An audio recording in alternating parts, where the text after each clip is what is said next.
Baruchim Abayim, welcome everyone to a special edition of All Parsha on Parshas Pinchas, the Ramban on Parshas Pinchas. Now, let's begin with an interesting psak halacha of the Ramah. The Ramah in Choshen Mishpat, Simin Membeis, the end of Simin Membeis. The Ramban says, someone who raises a yasom in their house and he writes in a shtar about this child, Benoi, or if that child writes about their stepfather, Aviv, this is not considered a forgery. This is not considered an inaccuracy in the shtar. Why? Hamagadel yasaim ki'ilu yilada. If somebody raises an orphan, it is as if they gave birth to them. What is the source of this halacha?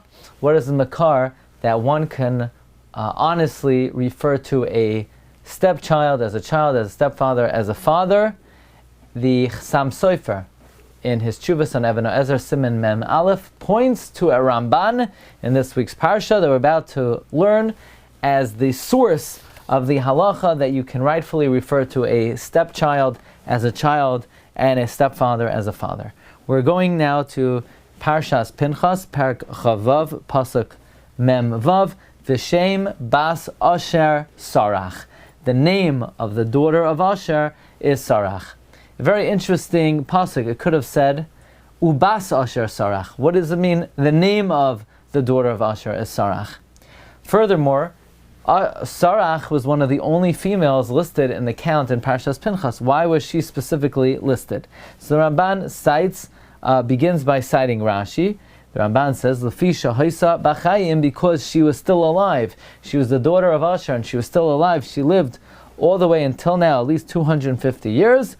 Therefore, Mana Khan, she is listed over here. Lashon Rashi, this is a quote from Rashi.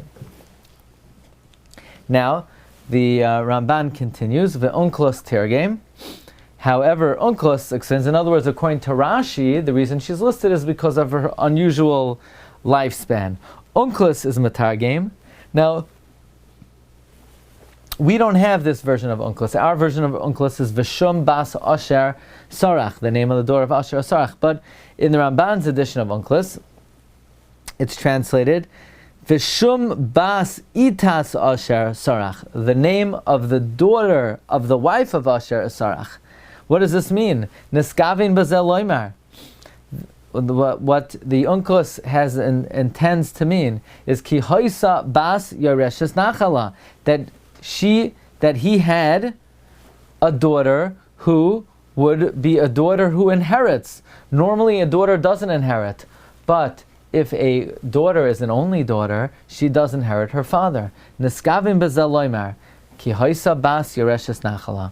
What Unklos refers to is that Sarach was a daughter who inherits. That's why the Torah mentions her here, because this is all accounting in terms of inheriting Eretz Yisrael. As the Psukim will go on to say about the scenario of the daughters of Slavchad who said, Lama ni gara. So this girl is another instance of someone who could potentially inherit. Kasher has given us Slavchad. Sarach is mentioned just like the Psukkah mentioned daughters of Slavchad in Pasuk Lamed Gimel. The Sikones Bechlan, therefore she's included in the category of La Eila Techalek Aretz. To these, the land should be divided. The Ilu Haisa Bas Asher Atzmai. However, if this, in other words, she's not really the daughter of Asher, because if she was the daughter of Asher, she wouldn't inherit, because Asher had male progeny. And when they're male progeny, the daughter does not inherit. If she had been the daughter of Asher herself, she would not have been a inheritor.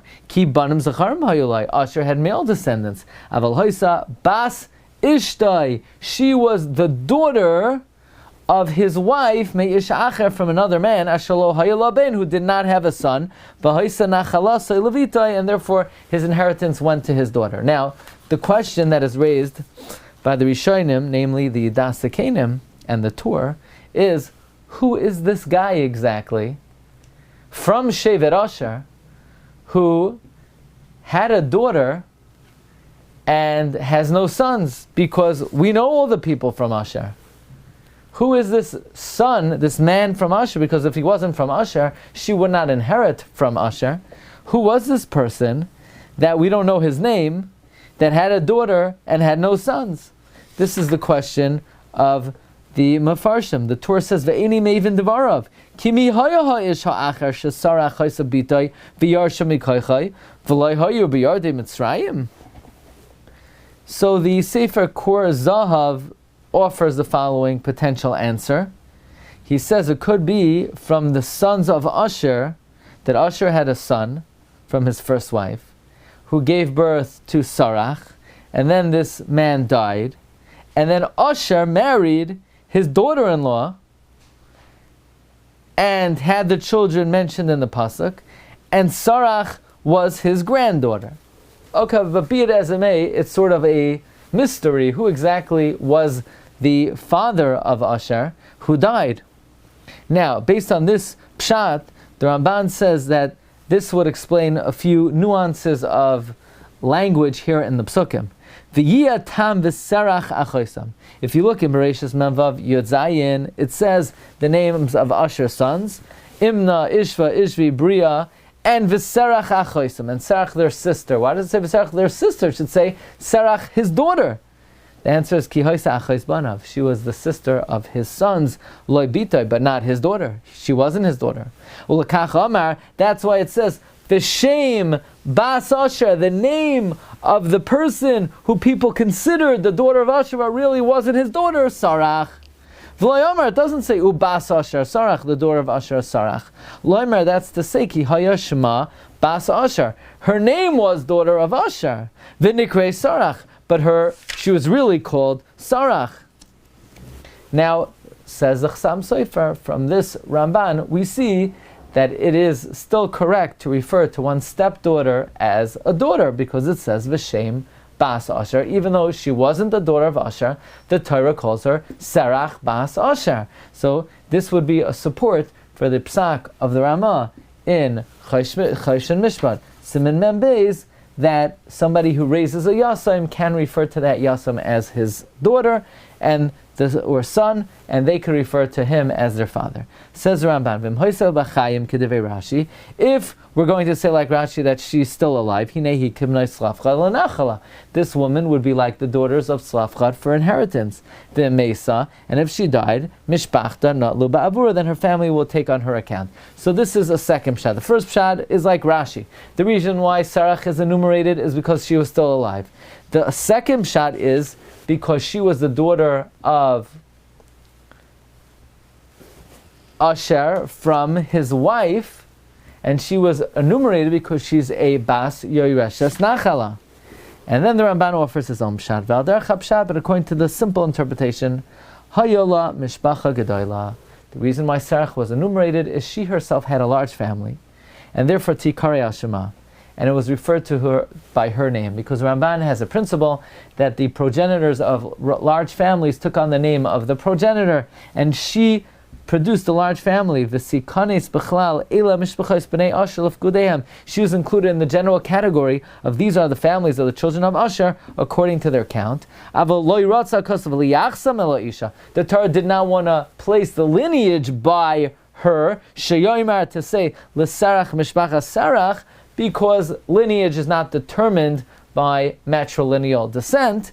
Nevertheless, it calls the family by her name because she was the progenitor of that family, the Kitzer B'inyan, so the Torah just abbreviated the matter without giving the lineage by her, but by sort of naming the family after her. So we have three pshatim, V'sarach, Ubas Sarach, V'shem Bas Asher Sarach. Number one, since she's still alive, she gets a special mention. Number two, she was not the daughter of Asher, she was the daughter of one of Asher's wife, and she would be considered an inheritor. And from here, the Chassam Sofer proves in a tshuva, the din of the Ramah, that a stepdaughter could be considered a daughter, or furthermore, al derech hapshat, she had produced a great family, a large family, and therefore it was called after her name.